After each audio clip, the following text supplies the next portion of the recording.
Gloves are coming off in the race between who will try to unseat U.S. Senator Doug Jones. That election in November will pit Democrat Jones against either Republicans Jeff Sessions or Tommy Tuberville.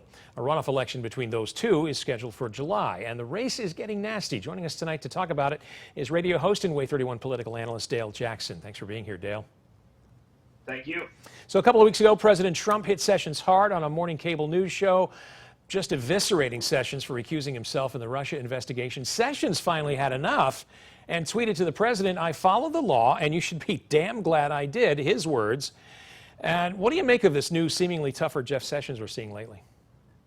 Well, I think Jeff Sessions sees this as his only chance here. I think he knows he's down. I don't think the gap is as big as we're seeing publicly, but I think he knows he's down, and I think he knows that if he wants to have a shot at this, he is going to have to push back on the President of the United States and this idea that he's weak and didn't need to recuse himself. And we've seen other people come out and defend Jeff Sessions on this as well. William Barr, the current Attorney General, Lindsey Graham, Rudy Giuliani, and other people in Trump's orbit, because the simple fact is he did have to recuse himself by the rules of the Justice Department, and he did the right thing.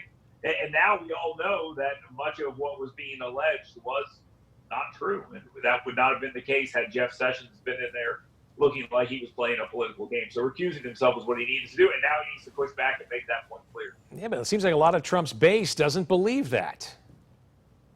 Yeah, that's a big problem with all of this, because if Trump says something, it's pretty much gospel, but it doesn't necessarily make it true. And in this particular case, Trump is letting his feelings get the best of him and get out in front of him, because Sessions was not only the first senator to support him, but most of what Donald Trump has done that these people like has been because of Jeff Sessions. Judges, taxes, immigration issue. If you're a Republican, Jeff Sessions' platform is being enacted by Donald Trump. And I think that's pretty clear for people who know what's going on. Donald Trump is going off of emotion. He's upset. He feels like he was done wrong by the Justice Department, and he wanted somebody to step in and stop it. Yeah. Luckily for Trump, Sessions didn't do that. Yeah, Sessions also even tweeted out today that he was glad to see the president enacting his plan to cut ties with the WHO. So there you got that. Sessions also hitting back at Tommy Tuberville. The former Auburn football coach called Sessions weak for that recusal. Sessions saying basically Tuberville doesn't know what he's talking about, and challenging him to debates to prove it. But this coach is like the Teflon Tuberville. It seems like nothing seems to stick to him. Still leading Sessions in the polls, though.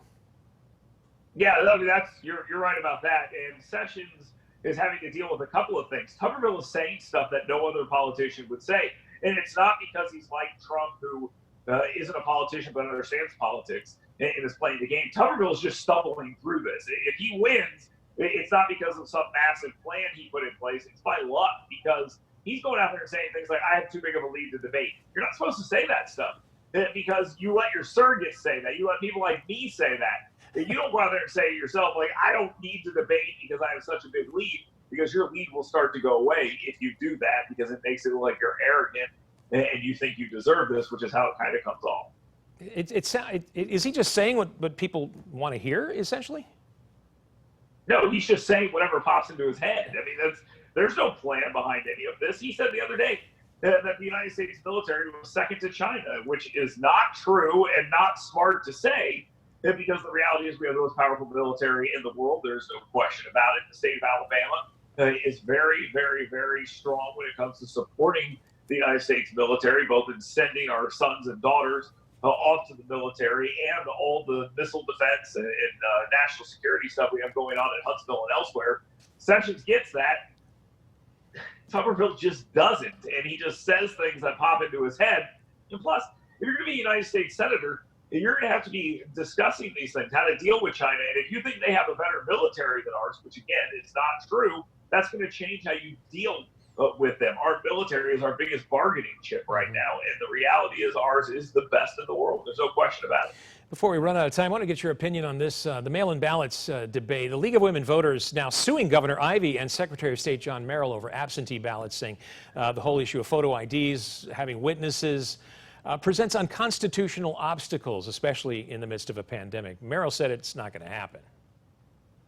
Yeah, it's not going to happen, and this is just another silly thing. I mean, let's just keep this in mind. These are the same people that tell us asking people to show an ID at the polls is voter suppression. This is just more of the same stuff.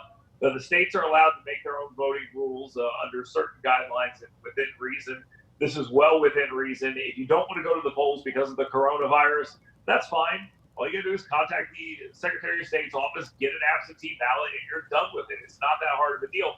But if you're going to Walmart or you're going to a big box store or you're going out to eat, it's kind of hard to make the argument that you can't get to the polls. I mean, I think this whole thing with mail-in voting is rife for fraud. It may not be happening everywhere, but there's a lot of opportunity for it here. And I think everyone knows it. As Secretary Merrill will tell you, there have been multiple elections overturned in the last 5 years in the state of Alabama, and it's because of mail-in voter fraud. Dale Jackson, appreciate your insight tonight. Thanks for joining us. Thank you, sir.